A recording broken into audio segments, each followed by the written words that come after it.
I'd like to just understand the roots of your political awareness and especially your social activism. You grew up in the 80s, I grew up in the 90s.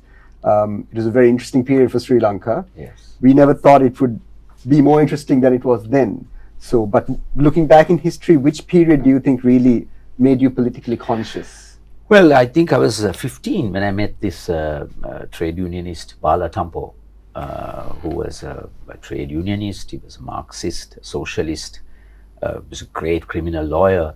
But more than anything, I think he was and when I say Marxist and socialist, I mean the true sense of the word, not what we find today, so-called socialists, who are part of extreme right-wing governments and forces, like in Sri Lanka. But I'm talking about, socialism, the greater good of society, of people. But he was a humanist. So I was 15 when I met him, because my brother was already in the trade union movement, and he took me along to have Bala was having a class on Marxism. That's how I met him, and my life changed completely. At 15, I was already a very curious fellow. I was wanting to know about things. I was just questioning my religion and all of that. And then I met him and got exposed to, ideas around social consciousness. And that's how I became socially conscious. In fact, the very first lesson he did was, on a Marxist class one, was on the origin of family, private property and state. Okay. A book by Engels. Okay. So we start with that kind of background, the origin of family, private property and state. So we were exposed at 15 years to that kind of thing. And then later on to sexual politics and Simone de Beauvoir and philosophy and all of that. So I was very fortunate, Kusum, to be exposed to this kind of ideas and ideas that were shaping the world at that time. So that's what it was.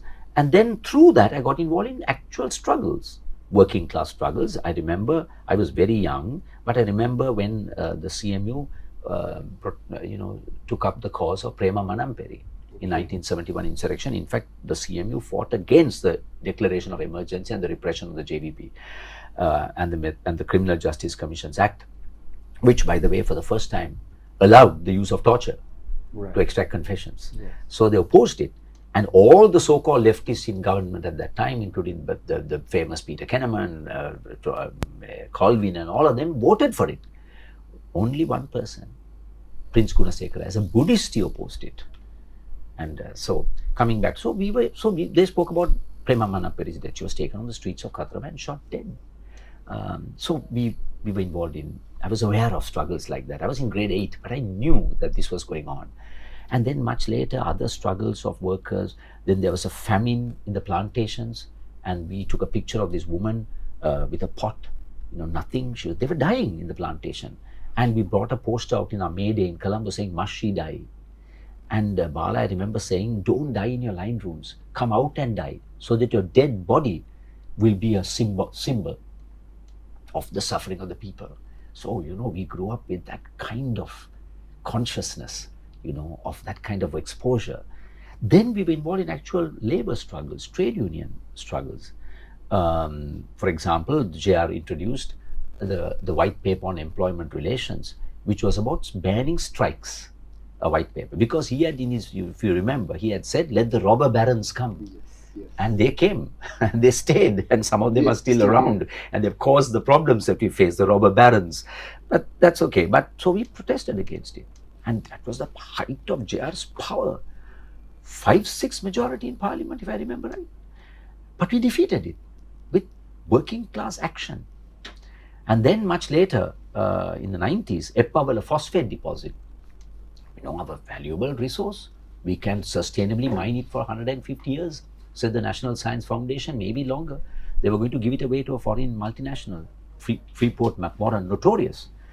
They would have come and mined this over 30 years and left that entire area in the north central province, which is rich in, which had a very historic irrigation system.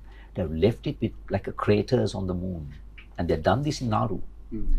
So we fought again. That was a real people's movement. The people of that area, led by a monk, Mahamankadapiya Ratnather, and Bala here, and jurists, and in fact, Veeramantri, Justice Veeramantri wrote an article about it. All sorts of eclectic crowd of people came around it. We defeated it. So I was used to people's movements acting in the interest of people and defeating some of the, more obnoxious laws and moves of the powers that be.